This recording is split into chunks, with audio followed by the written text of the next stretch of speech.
ਵਾਹਿਗੁਰੂ ਸਾਹਿਬ JIO. ਧੰਨ ਗੁਰੂ ਗਰੀਬ ਨਿਵਾਸ। ਪ੍ਰਣਵਾਦ ਏਕ ਓੰਕਾਰ ਜਲ ਥਲ ਮੇਲ ਕੀਓ ਪਸਾਰਾ।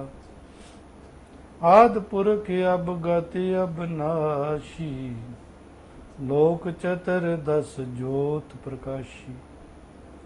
ਹਸਤ ਕੀਟ ਕੇ बीच समाना राव रंक जैक सर जाना। हमु नानकियस्त हमु अंगदियस्त हमु अमरदास अफजल अमजदयस्त। हमु रामदासो हमु अर्जनयस्त हमु हर गोविंदो अक्रमो ऐसनयस्त। हमु अस्त हर राय करता गुरु बदवशकारा। हम पुस्तोरु हमु हर किशन आमदे सर बुलंद अजय हासिल उम्मीद हर मुस्तमंद। हम वस्त तेग बहादुर गुरु के गोबिंद सिंह आमदे अज नूरे। हम गुरु गोबिंद सिंह हमु नानक अस्त। हमु रतन जोहर हमु माणिक अस्त। अमृत बाणी हर हर तेरी सुन सुन होवे परम गत मेरी। जलन बुझी शीतल हुए मनुआत सतगुर का दर्शन पाए जीओ। वाहिगुरु साहिब जीओ। राग धनासरी महला पहला। गगन में थाल राव चंद दीपक बने। तारका मंडल जनक मोती धूप मल्यान लो। पवन चवरो करे सगल बन राय फूलंत ज्योति। कैसी आरती होए पव खंडना तेरी आरती। अनहता शब्द वाजंत पेरी राव। सहस तव नैन नान नैन है तोय को। सहस मूरत नना एक तोही। सहस पद बिमल नान एक पद गंध बिन। सहस तव गंध एव चलत मोई। सब में जोत जोत है सोए। तिस दै चानन सब में चानन हुई। गुर साखी जोत प्रगट हुई। जो तिस पावे सो आरती हुई। हर चरण कवल मकरंद लोभित मनो।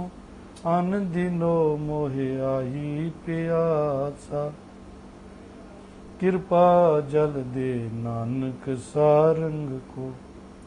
वे जाते तेरे नाय वासा।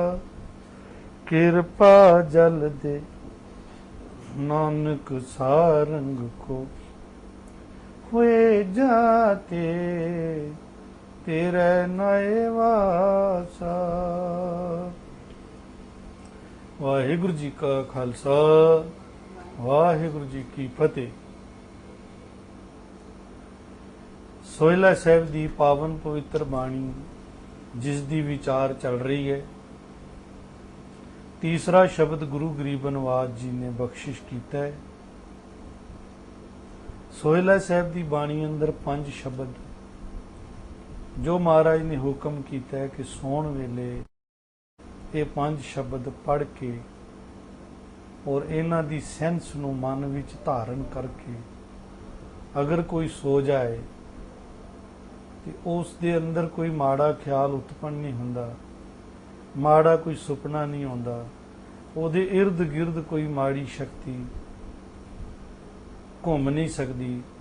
ਇੱਕ ਉਹਨੂੰ ਪੋਜ਼ਿਟਿਵ એનર્ਜੀ ਮਿਲਦੀ ਹੈ ਔਰ ਸਵੇਰੇ ਉਹ ਬਿਲਕੁਲ ਠੀਕ ਨੀਂਦ ਵਿੱਚ ਉੱਠਦਾ ਹੈ, ਫਰੈਸ਼ ਹੋ ਜਾਂਦਾ ਹੈ।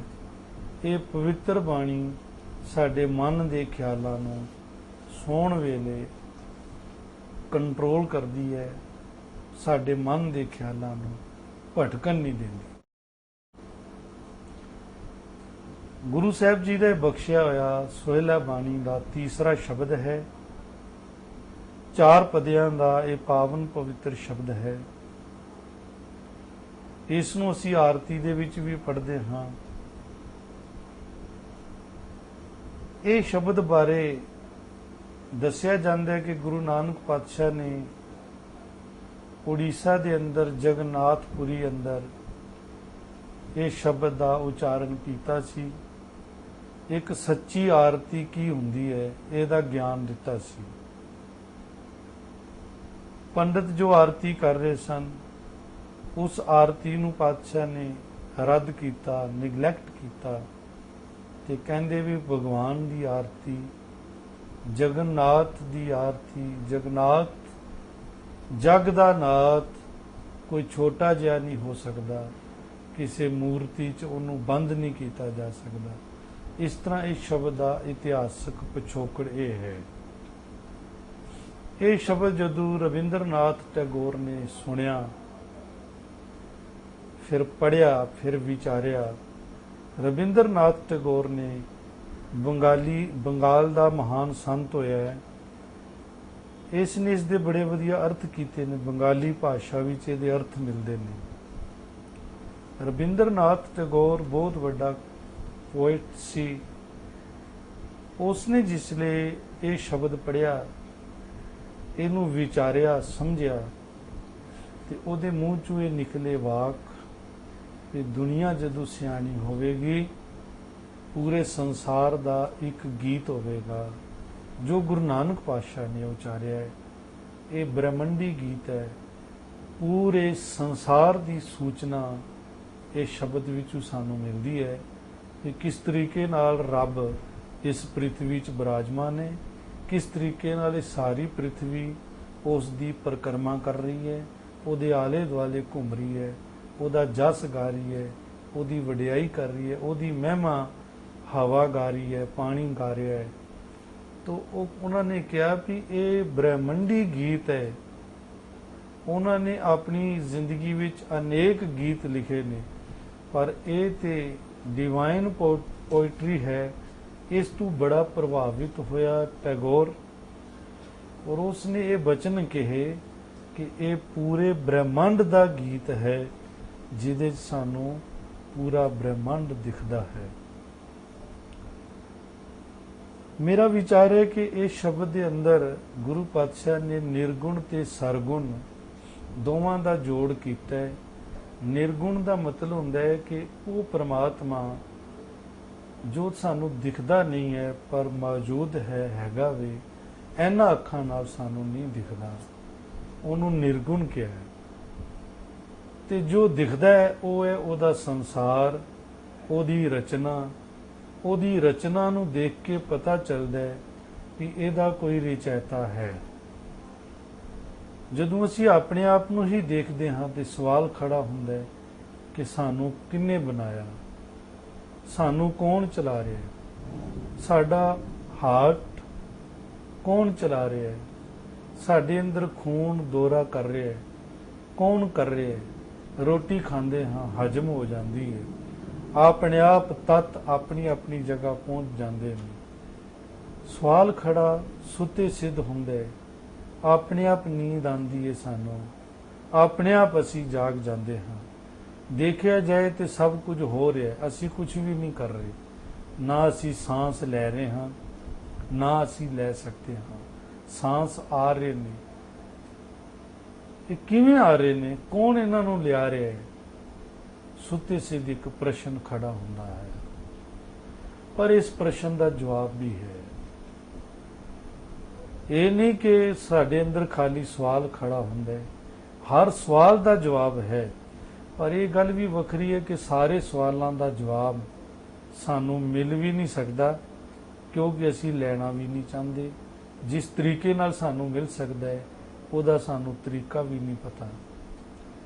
वो तो अध्यात्मक स्टेटस पता चले की है, अध्यात्मक लैवल की है, ते अध्यात्मक लैवल किवें वधाया जा सकता है, फिर ही हर सवाल का जवाब मिल सकता है।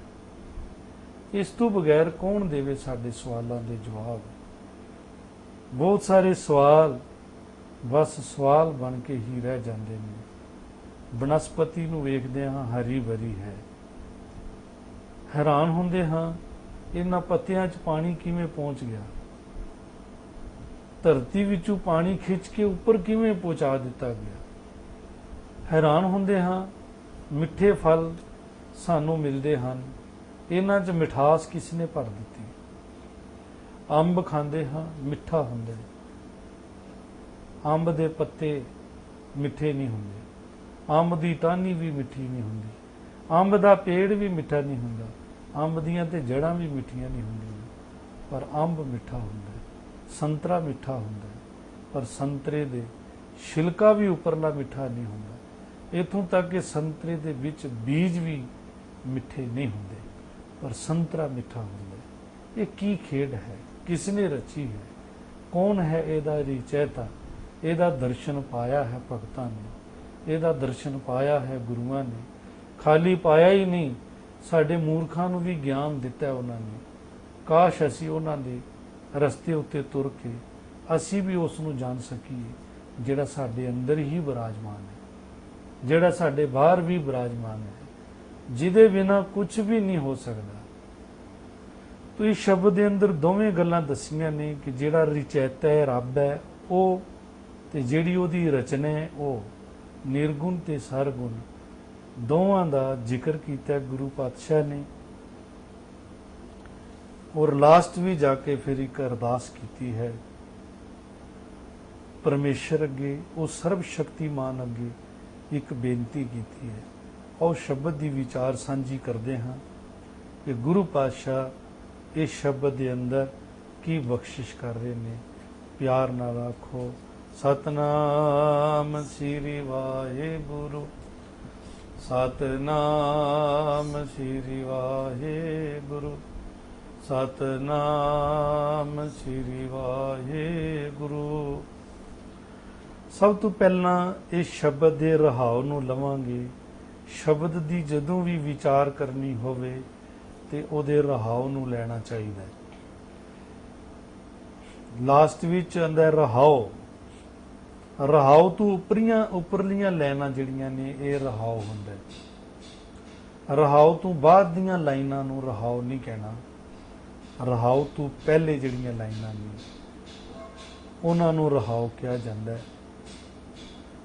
पूरे शब्द दा मीनिंग रहाव दे विच छिपिया हुंदा है। रहाव एक सबजैक्ट है, एक सवाल है, इंज कह लो एक सवाल की तरह है। उस सवाल नूं बाकी पदे खोलते चले जाते हैं। रहाव कई शब्दों च दो दो भी होंदे ने, कई शब्दों च एक हुंदा है। इस शब्द च रहाव एक है, इस वास्ते रहाव तो पहले एक लिखा हुआ है। इहदा मतलब है इस शब्द के अंदर इको ही रहाव है। तो रहाव की लाइन इतों शुरू हो रही है, कैसी आरती होए। कैसी तो पहले भी एक लिखा हुआ है, ये रहाव नहीं है, ये पहला पदा है। रहाव ये बिच है। इस शब्द दे रहाव पहले पदे तो बाद दा रहाव दा पदा है। इस वास्ते दो बारी एक आया है। पहला एक जिहड़ा है वो पहले पदे नाल मतलब रखता है, दूसरा एक जिहड़ा है रहाव तो पहले वो रहाव का संकेत दे रहा है कि रहाव इहदे च एक है। कैसी आरती होए। हे सर्वशक्तिमान परमात्मा, कैसी तेरी आरती होवे, कौन तेरी आरती कर सकता है।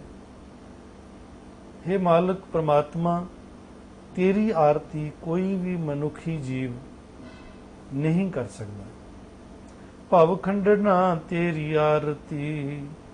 ਭਵ ਖੰਡਣਾ, ਭਾਵ ਹੁੰਦਾ ਹੈ ਜਨਮ ਮਰਨ ਨੂੰ ਖਤਮ ਕਰਨ ਵਾਲਾ।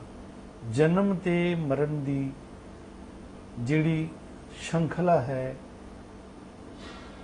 ਕਈ ਵਾਰ ਜੋ ਜਨਮ ਮਰਨ ਚੱਲਦਾ ਹੈ, ਇਸ ਨੂੰ ਮਿਟਾਉਣ ਵਾਲਾ। ਭਵ ਖੰਡਣਾ ਤੇਰੀ ਆਰਤੀ। ਕਹਿ ਰਹੇ ਨੇ ਵੀ ਕੈਸੀ ਆਰਤੀ ਹੋ ਸਕਦੀ ਹੈ ਪ੍ਰਮਾਤਮਾ ਤੇਰੀ। हे ਜਨਮ ਮਰਨ ਦੇ ਖੰਡਨ ਕਰਨ ਵਾਲੇ, ਮੈਂ ਤੇਰੀ ਆਰਤੀ ਦੀ ਗੱਲ ਕਰ ਰਿਹਾ ਕਿ ਤੇਰੀ ਆਰਤੀ ਕੌਣ ਕਰ ਸਕਦਾ ਹੈ। ਤੇਰੀ ਆਰਤੀ ਕੋਈ ਨਹੀਂ ਕਰ ਸਕਦਾ। ਤੇਰੀ ਆਰਤੀ ਆਪਣੇ ਆਪ ਹੋ ਰਹੀ ਹੈ। ਅਨਹਤਾ ਸ਼ਬਦ ਵਾਜੰਤ ਭੇਰੀ। ਅਨਹਤਾ ਹੁੰਦਾ ਹੈ ਜੋ ਲਗਾਤਾਰ ਚਲੇ। ਕਹਿੰਦੀ ਇੱਕ ਐਸਾ ਸ਼ਬਦ ਜਿਹੜਾ ਲਗਾਤਾਰ ਚੱਲਦਾ ਹੈ। ਔਰ ਵਾਜੰਤ ਭੇਰੀ, ਭੇਰੀ ਹੁੰਦਾ ਹੈ ਉਹ ਸਾਜ਼ ਜਿਸ ਨੂੰ ਸੰਖ ਟਾਈਪ ਕੁਝ ਕਿਹਾ ਗਿਆ ਹੈ। ਭੇਰੀ ਤੋਂ ਭਾਵ ਉਹ ਜਿਹੜੇ ਵਾਜੇ ਵਜਾਏ ਜਾਂਦੇ ਨੇ, ਬੀਨ ਵਗੈਰਾ, ਜਿਸ ਨੂੰ ਫੂਕ ਮਾਰ ਕੇ ਆਵਾਜ਼ ਕੱਢੀ ਜਾਂਦੀ ਹੈ। ਕਹਿੰਦੇ ਤੇਰੇ ਵਾਜੇ ਪ੍ਰਮਾਤਮਾ ਵੱਜ ਰਹੇ ਨੇ, ਔਰ ਲਗਾਤਾਰ ਜਿਹੜਾ ਸ਼ਬਦ ਵੱਜ ਰਿਹਾ, ਅਨਹਤਾ ਸ਼ਬਦ। ਵਾਜੰਤ ਭੇਰੀ, ਉਹ ਭੇਰੀ ਵੱਜ ਰਹੀ ਹੈ, ਸਾਜ਼ ਵੱਜ ਰਿਹਾ ਹੈ। ਐਸਾ ਸਾਜ਼ ਵੱਜ ਰਿਹਾ ਹੈ, ਸ਼ਹਿਨਾਈ ਟਾਈਪ ਕੁਝ, ਨਰਸਿੰਘਾ ਜਿਸ ਨੂੰ ਕਿਹਾ ਜਾਂਦਾ ਹੈ, ਜੋ ਹਰਮੰਦਰ ਸਾਹਿਬ ਵੀ ਵੱਜਦਾ ਹੈ। ਜਦੋਂ ਸਵਾਰੀ ਕਾਲ ਤਖਤ ਸਾਹਿਬ ਤੋਂ ਹਰਮੰਦਰ ਸਾਹਿਬ ਜਾਂਦੀ ਹੈ ਤਾਂ ਨਰਸਿੰਘਾ ਵਜਾਇਆ ਜਾਂਦਾ ਹੈ। ਜਦੋਂ ਵਾਪਸ ਆਉਂਦੀ ਹੈ ਕਾਲ ਤਖਤ ਸਾਹਿਬ ਸ਼ਾਮ ਨੂੰ, ਤਦ ਵੀ ਉਹ ਨਰਸਿੰਘਾ ਵੱਜਦਾ ਹੈ। ਇੱਥੇ ਭੇਰੀ ਤੋਂ ਭਾਵ ਨਰਸਿੰਘਾ ਹੀ ਹੈ। ਕੁਝ ਇਸ ਤਰ੍ਹਾਂ ਦਾ ਸਾਜ਼, ਕਿਉਂਕਿ ਡਿਸਕ੍ਰਾਈਬ ਤੇ ਕੀਤਾ ਨਹੀਂ ਜਾ ਸਕਦਾ, ਬਾਹਰੋਂ ਕੁਝ ਇਸ਼ਾਰਾ ਕੀਤਾ ਹੈ। ਅਨਹਤਾ ਸ਼ਬਦ, ਲਗਾਤਾਰ ਸ਼ਬਦ ਵੱਜਣ ਵਾਲਾ, ਉਹ ਪ੍ਰਮਾਤਮਾ ਤੇਰਾ ਨਰਸਿੰਘਾ ਹੈ ਜੋ ਚਾਰੇ ਪਾਸੇ ਵੱਜ ਰਿਹਾ। ਇੱਕ ਆਵਾਜ਼ ਹੈ ਜਿਹੜੀ ਸਾਰੇ ਪਾਸੇ ਵੱਜ ਰਹੀ ਹੈ। ਹਵਾ 'ਚ ਵੀ ਵੱਜ ਰਹੀ ਹੈ, ਪਾਣੀ 'ਚ ਵੀ ਵੱਜ ਰਹੀ ਹੈ, ਪੇੜ ਪੌਦਿਆਂ 'ਚ ਵੀ ਵੱਜ ਰਹੀ ਹੈ, ਪਸ਼ੂ ਪਕਸ਼ੀਆਂ 'ਚ ਵੀ ਵੱਜ ਰਹੀ ਹੈ। ਤੇ ਨਾ ਵੱਜ ਰਹੀ ਹੋਵੇ ਤੇ ਤਾਂ ਵੀ ਕੁਝ ਵੱਜ ਰਿਹਾ ਦਿਖਾਈ ਦਿੰਦਾ ਹੈ, ਸੁਣਾਈ ਵੀ ਦਿੰਦਾ ਹੈ, ਕੁਝ ਦਿਖਾਈ ਵੀ ਦਿੰਦਾ ਹੈ। ਜਿਸ ਨੂੰ ਇਹ ਸੁਣਾਈ ਦਿੰਦਾ ਹੈ, ਜਿਸ ਨੂੰ ਇਹ ਦਿਖਾਈ ਦਿੰਦਾ ਹੈ, ਉਸ ਪੋਜੀਸ਼ਨ ਤੱਕ ਪਹੁੰਚਣਾ ਪੈਂਦਾ ਹੈ। ਆਪਣੇ ਮਨ ਨੂੰ ਉੱਥੇ ਲੈ ਕੇ ਜਾਣਾ ਹੈ। ਉੱਥੇ ਪਤਾ ਚੱਲਦਾ ਹੈ ਕਿ ਪ੍ਰਮਾਤਮਾ ਦੀ ਆਰਤੀ ਵਾਕਈ ਹੋ ਰਹੀ ਹੈ। ਕਹਿਣ ਨੂੰ ਅਸੀਂ ਇਹਦੀ ਵਿਆਖਿਆ ਕਰ ਦਿਆਂਗੇ ਕਿ ਉਹਦੀ ਆਰਤੀ ਏਦਾਂ ਹੋ ਰਹੀ ਹੈ। ਉਹਦੀ ਆਰਤੀ ਦੀ ਕੋਈ ਵਿਆਖਿਆ ਨਹੀਂ ਹੋ ਸਕਦੀ, ਉਹਦੀ ਆਰਤੀ ਦਾ ਦਰਸ਼ਨ ਹੋ ਸਕਦਾ ਹੈ। ਕਿਹਾ ਜਾਂਦਾ ਹੈ ਵੀ ਇਹ ਸ਼ਬਦ ਗੁਰੂ ਨਾਨਕ ਦੇਵ ਜੀ ਨੇ ਜਦੋਂ ਪੰਡਤ ਨੂੰ ਸੁਣਾਇਆ ਤੇ ਪੰਡਤ ਬਾਹਰ ਆ ਗਿਆ ਮੰਦਿਰ ਚੋਂ। ਮੰਦਿਰ ਚੋਂ ਬਾਹਰ ਆ ਕੇ ਉਹਨੇ ਵੇਖਿਆ ਤੇ ਉਹਨੂੰ ਉਹ ਆਰਤੀ ਹੁੰਦੀ ਗੁਰੂ ਪਾਤਸ਼ਾਹ ਨੇ ਦਿਖਾ ਦਿੱਤੀ।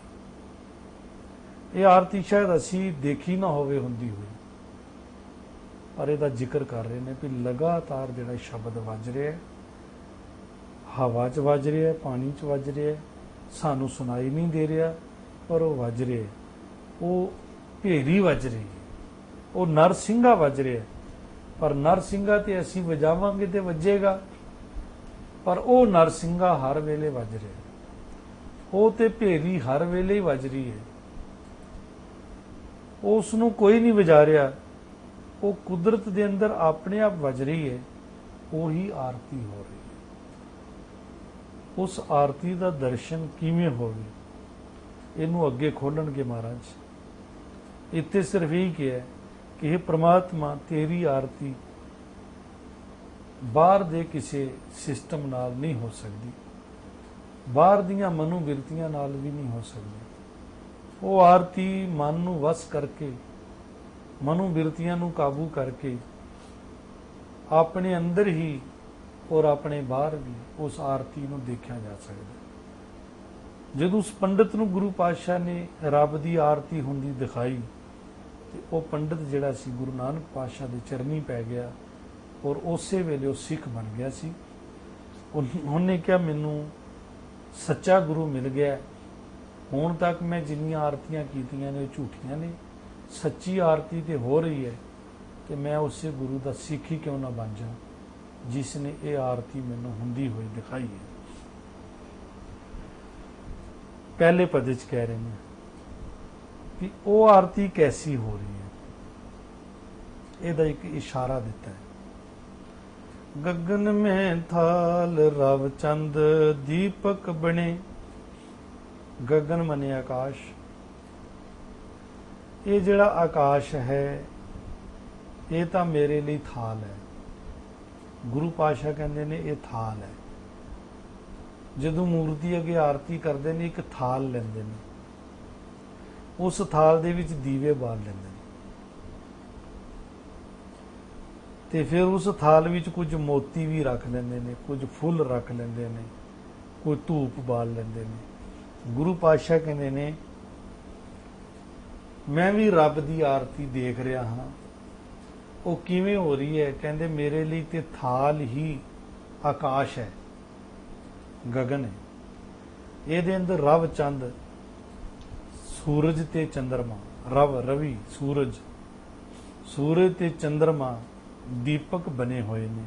ये दीवे ने रब दे, निके निके दीवियां नाल नहीं उहदी आरती हो सकती। वड्डा थाल है आकाश, इस थाल विच दो दीवे ने, एक रात नूं चढ़दा है एक दिने चढ़दा है, सूरज ते चंद्रमा ये दीपक बने हुए ने। तारका मंडल जनक मोती, तारका मंडल ਜਿਹੜਾ ਤਾਰਾ ਮੰਡਲ ਹੈ, ਤਾਰਾ ਮੰਡਲ ਸਾਰੀਆਂ ਪ੍ਰਿਥਵੀਆਂ ਦਾ ਅਲੱਗ-ਅਲੱਗ ਹੈ। ਜਿਹੜਾ ਸਾਡੀ ਪ੍ਰਿਥਵੀ ਦਾ ਤਾਰਾ ਮੰਡਲ ਹੈ, ਗੁਰੂ ਪਾਤਸ਼ਾਹ ਕਹਿੰਦੇ ਨੇ ਇਹ ਮੋਤੀ ਜਨਕ ਹੈ। ਜਨਕ ਹੁੰਦਾ ਜੜਿਆ ਹੋਇਆ, ਆ ਮੋਤੀ ਜੜੇ ਹੋਏ ਨੇ। ਤਾਰਾ ਮੰਡਲ ਜਿਹੜਾ ਹੈ ਇਹ ਮੋਤੀ ਸਮਾਨ ਹੈ, ਇਹ ਮੋਤੀ ਜੜੇ ਹੋਏ ਨੇ। ਇਸ ਥਾਲ ਦੇ ਵਿੱਚ ਮੋਤੀ ਪਏ ਹੋਏ ਨੇ। धूप मलियान लो पवन चवरो करे। धूप केड़ी है रब दी, मलियान लो, एक पहाड़ है मल, मलै पहाड़ जो चंदन दा पहाड़ है, केवल उत्थे चंदन हुंदा है। कहंदे ने ये पहाड़ चंदन दा पहाड़ मलियान लो, ये धूप है, ये धूप का काम कर रहा है, चंदन सुगंधी दे रहा है। ये सारी सुगंधी रब नूं ही दिती जा रही है।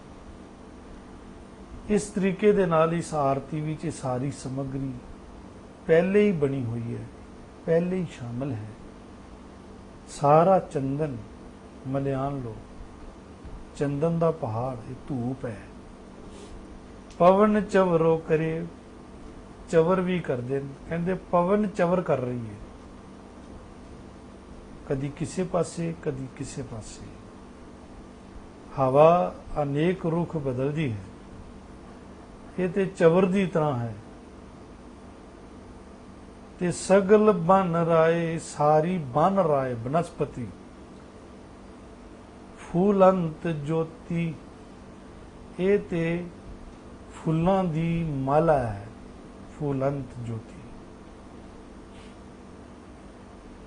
ये फुल्लां दी माला ਇਹਦੇ ਵਿੱਚ ਪਈ ਹੋਈ ਹੈ ਥਾਲ ਦੇ ਵਿੱਚ।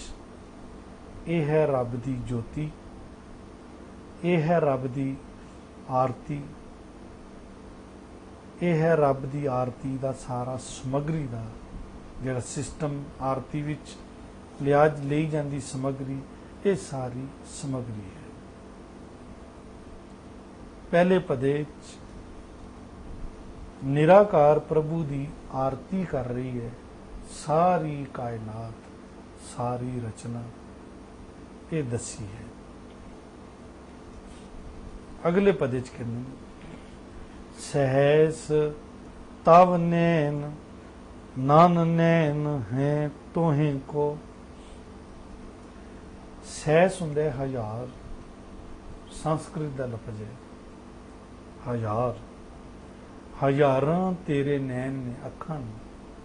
ਇਹ ਪ੍ਰਮਾਤਮਾ, ਇਹ ਜਿੰਨੀਆਂ ਵੀ ਅੱਖਾਂ ਨੇ ਇਹ ਸਾਰੀਆਂ ਤੇਰੀਆਂ ਹੀ ਅੱਖਾਂ ਨੇ।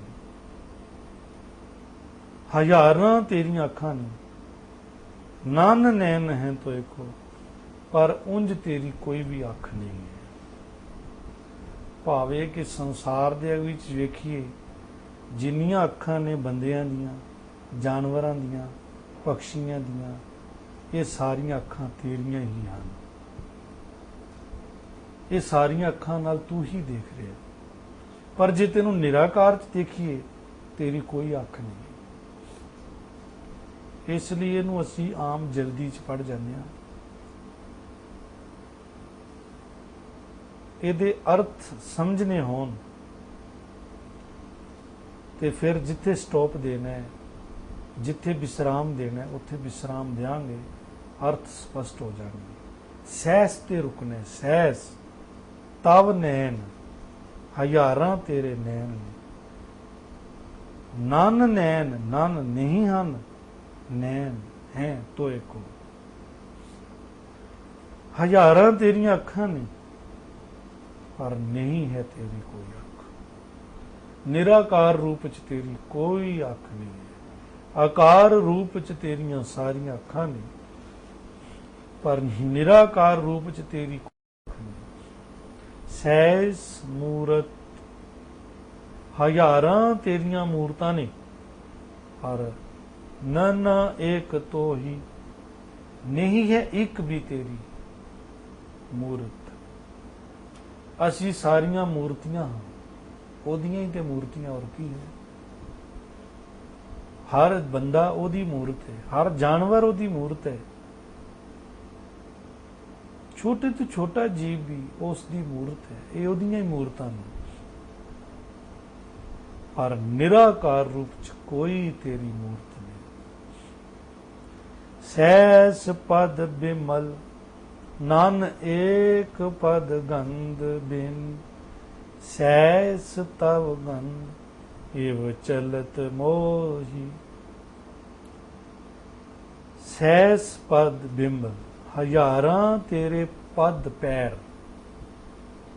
ਬਿਮਲ ਪਵਿੱਤਰ ਪੈਰ। ਇਹ ਸਾਰੀ ਬ੍ਰਿਜ ਭਾਸ਼ਾ ਹੈ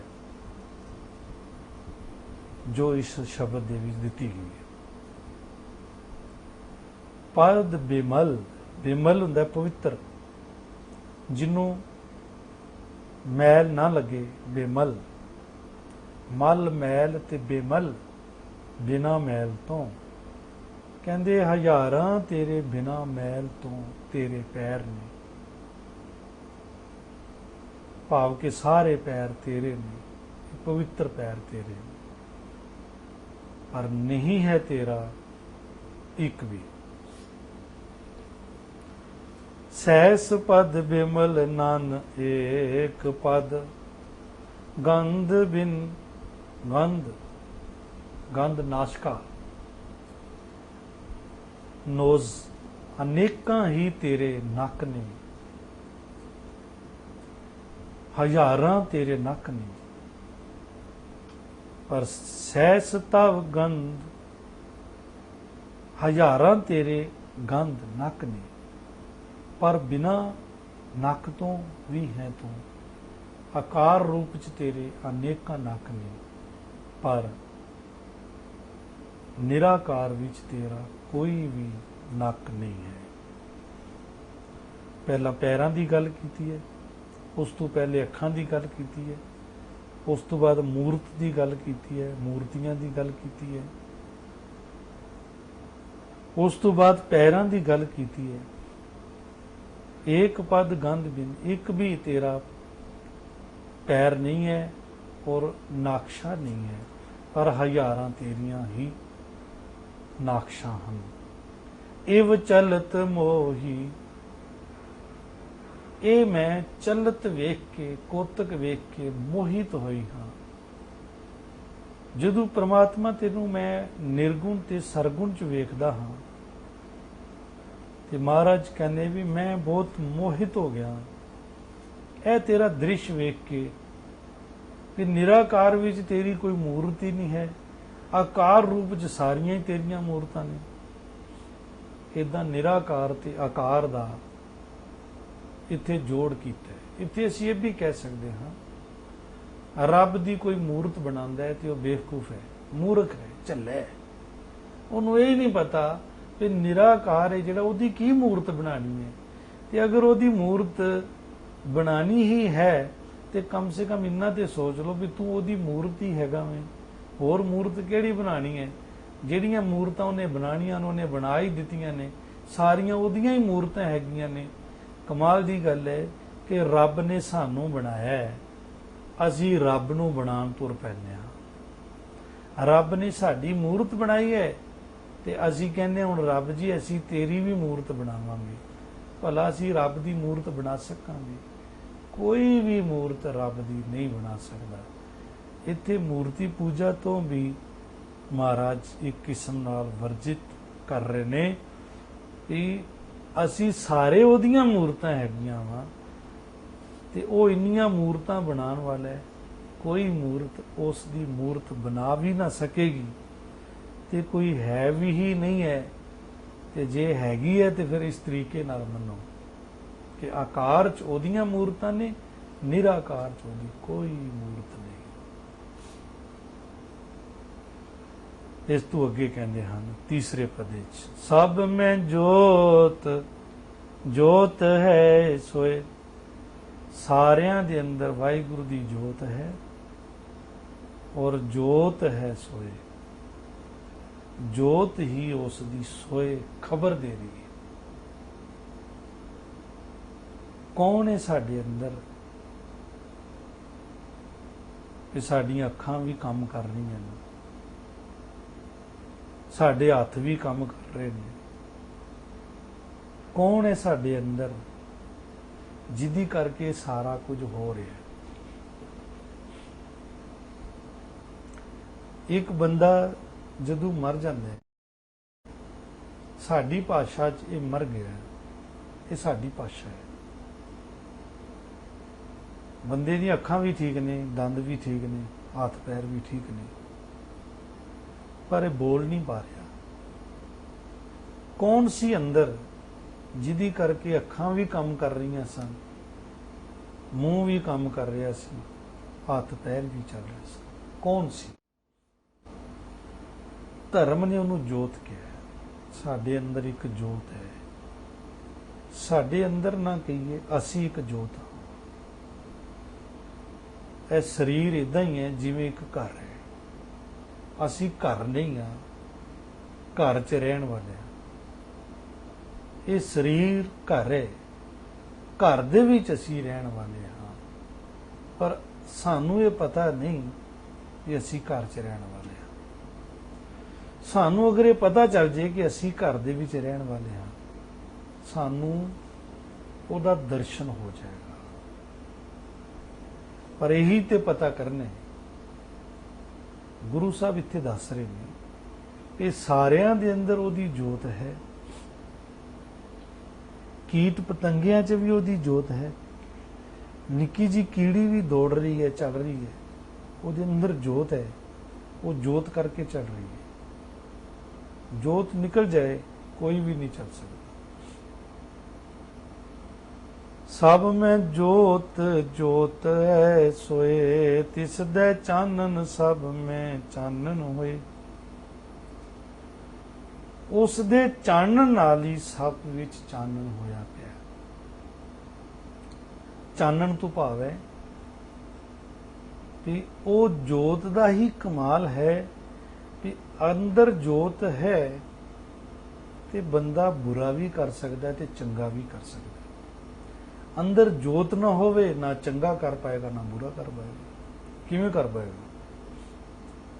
ਜੋਤ ਕਰਕੇ ਹੀ ਤੇ ਕਹਿ ਰਹੇ ਚਾਨਣ ਹੈ।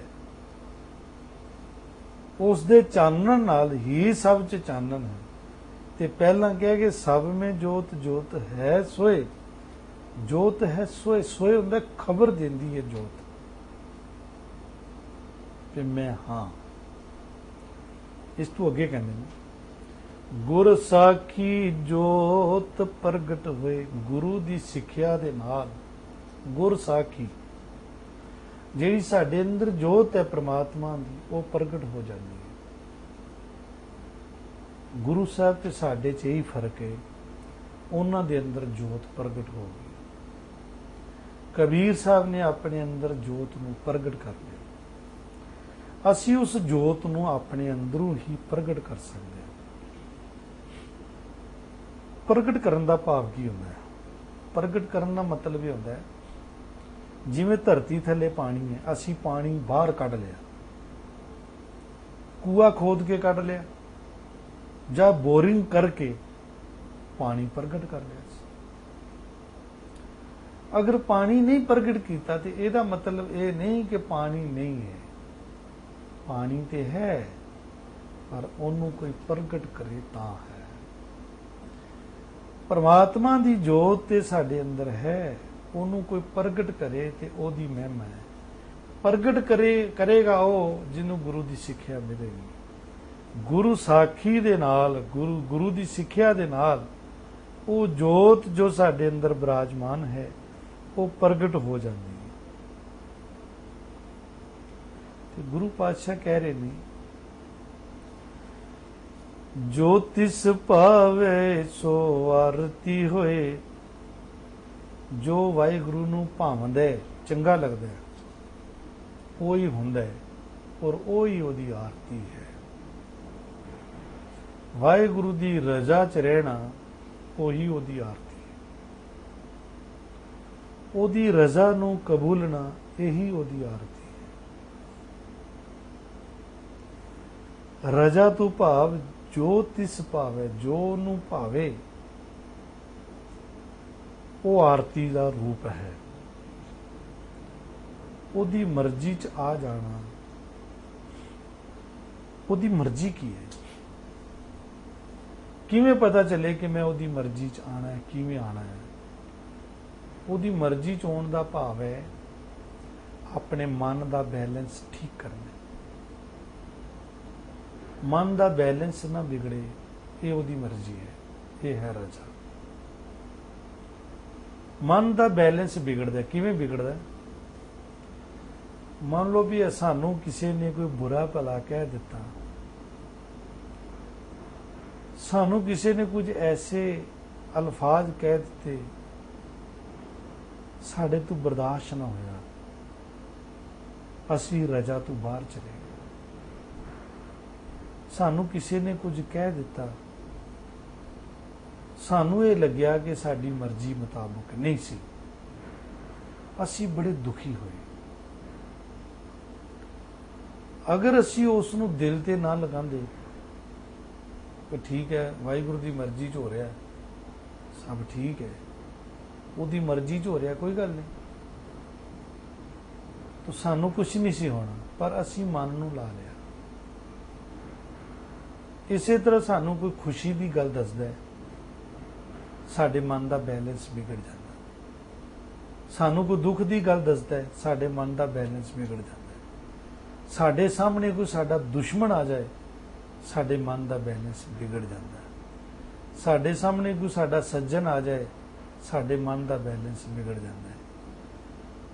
ਸਾਨੂੰ ਕੁਝ ਮਿਲ ਜਾਏ, ਸਾਡੇ ਮਨ ਦਾ ਬੈਲੈਂਸ ਵਿਗੜ ਜਾਂਦਾ ਹੈ। ਸਾਡਾ ਕੁਝ ਗੁੰਮ ਜਾਏ, ਕੁਝ ਚਲਾ ਜਾਏ, ਸਾਡੇ ਮਨ ਦਾ ਬੈਲੈਂਸ ਵਿਗੜ ਜਾਂਦਾ।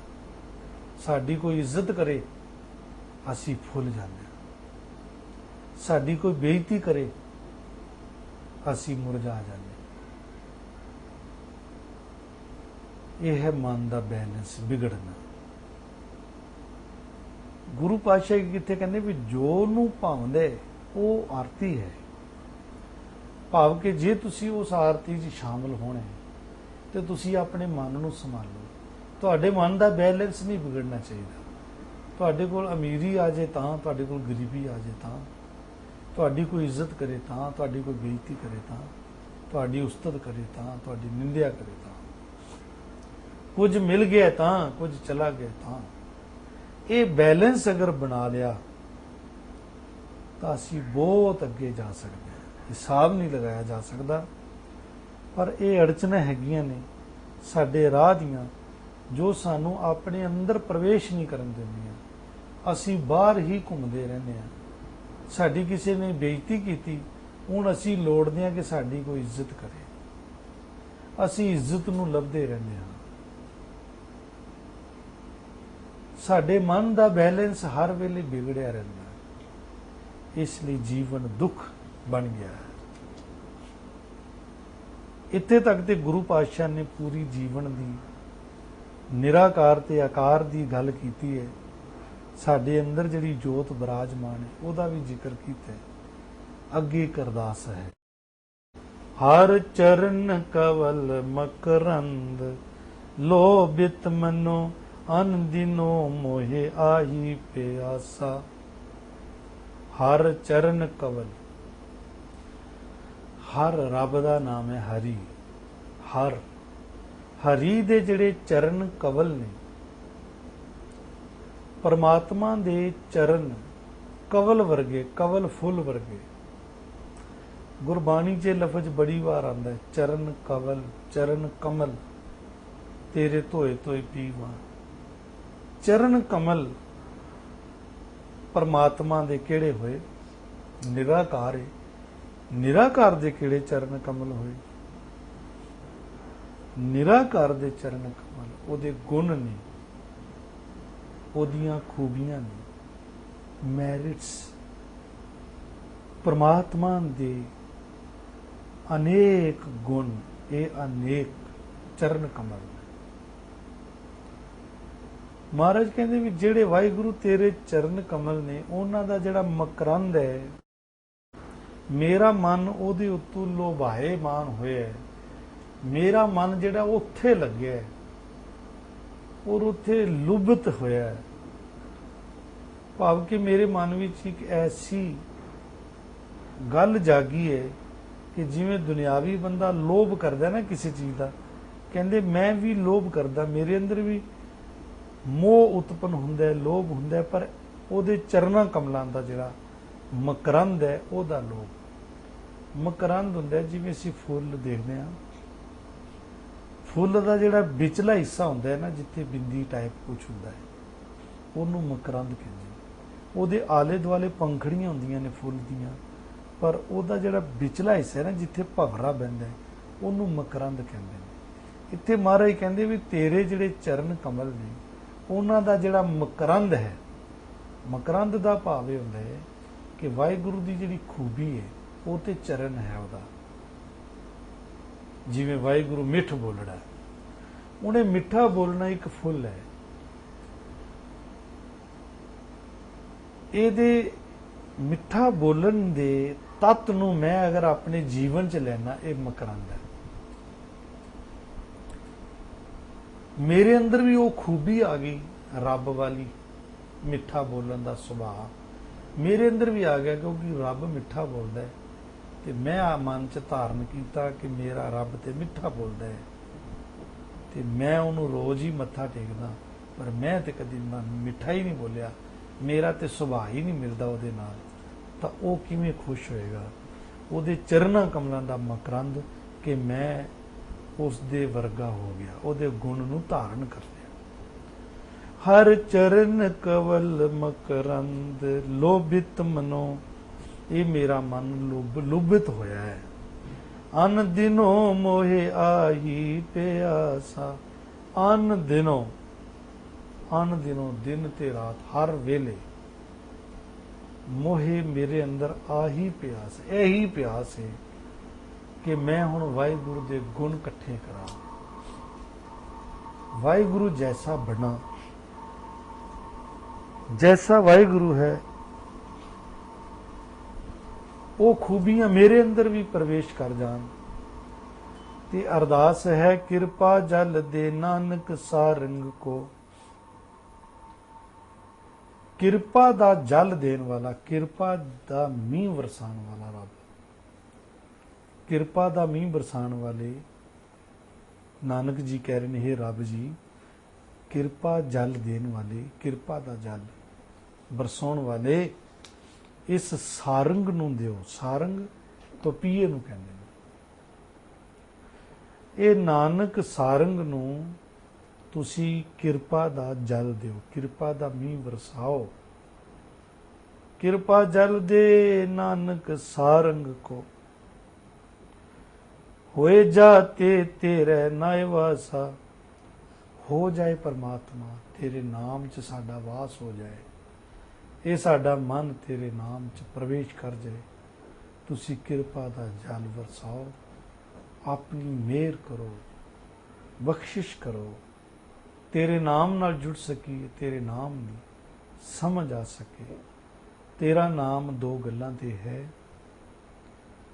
ਨਾਮ ਦੇ ਵਿੱਚ ਦੋ ਗੱਲਾਂ ਆਉਂਦੀਆਂ ਨੇ, ਇੱਕ ਤੇ ਉਹਦੇ ਗੁਣ ਇਕੱਠੇ ਕਰਨੇ ਨੇ, ਉਹਦੇ ਵਰਗਾ ਸੁਭਾਅ ਬਣਾਉਣਾ, ਇੱਕ ਉਹਦੀ ਯਾਦ 'ਚ ਰਹਿਣਾ, ਉਹਨੂੰ ਹਰ ਵੇਲੇ ਪੁਕਾਰਦੇ ਰਹਿਣਾ, ਹਰ ਵੇਲੇ ਉਹਦੀ ਯਾਦ ਸਾਨੂੰ ਸਤਾਉਣ ਲੱਗ ਪਵੇ ਔਰ ਉਹਦੀਆਂ ਖੂਬੀਆਂ ਆਪਣੇ ਅੰਦਰ ਪੈਦਾ ਕਰਦੇ ਰਹੀਏ। ਇਹ ਹੈ ਨਾਮ। ਇਸ ਨਾਮ ਦੇ ਨਾਲ ਜੁੜੇ ਰਹੀਏ। ਇਹ ਅਰਦਾਸ ਕੀਤੀ ਹੈ ਪਾਤਸ਼ਾਹ ਨੇ। ਗੁਰੂ ਬਖਸ਼ਿਸ਼ ਕਰੇ ਇਹ ਸ਼ਬਦ ਸਾਡੇ ਜੀਵਨ ਦਾ ਹਿੱਸਾ ਬਣੇ। ਸੱਚੀ ਆਰਤੀ ਜਿਹੜੀ ਹੋ ਰਹੀ ਹੈ ਉਹਦਾ ਸਾਨੂੰ ਦਰਸ਼ਨ ਹੋ ਸਕੇ। ਉਹ ਤਾਂ ਹੀ ਹੋਏਗਾ ਜਦੋਂ ਜੋਤ ਪ੍ਰਗਟ ਹੋਏਗੀ। ਜੋਤ ਪ੍ਰਗਟ ਗੁਰੂ ਦੀ ਸਿੱਖਿਆ ਨਾਲ ਹੋਏਗੀ। ਗੁਰੂ ਦੀ ਸਿੱਖਿਆ ਨਾਲ ਜਦੋਂ ਜੋਤ ਪ੍ਰਗਟ ਹੋਏਗੀ ਤੇ ਫਿਰ ਇਹ ਬਖਸ਼ਿਸ਼ ਸਾਨੂੰ ਮਿਲੇਗੀ ਕਿ ਸੱਚੀ ਆਰਤੀ ਦਾ ਦਰਸ਼ਨ ਹੋਏਗਾ। ਤੇ ਨਾਲ ਅਰਦਾਸ ਕਰਨ ਲਈ ਕਿ ਅਰਦਾਸ ਕਰੀਏ ਕਿ ਕਿਰਪਾ ਦਾ ਮੀਂਹ ਮਹਾਰਾਜ ਵਰਸਾਓ, ਤਾਂ ਜੋ ਤੇਰੇ ਨਾਮ ਦੇ ਵਿੱਚ ਸਾਡਾ ਪ੍ਰਵੇਸ਼ ਹੋ ਸਕੇ। ਅੱਜ ਦੀ ਵਿਚਾਰ ਸਮਾਪਤ। ਭੁੱਲਾਂ ਗਲਤੀਆਂ ਦੀ ਖਿਮਾ। ਵਾਹਿਗੁਰੂ ਜੀ ਕਾ ਖਾਲਸਾ, ਵਾਹਿਗੁਰੂ ਜੀ ਕੀ ਫਤਿਹ।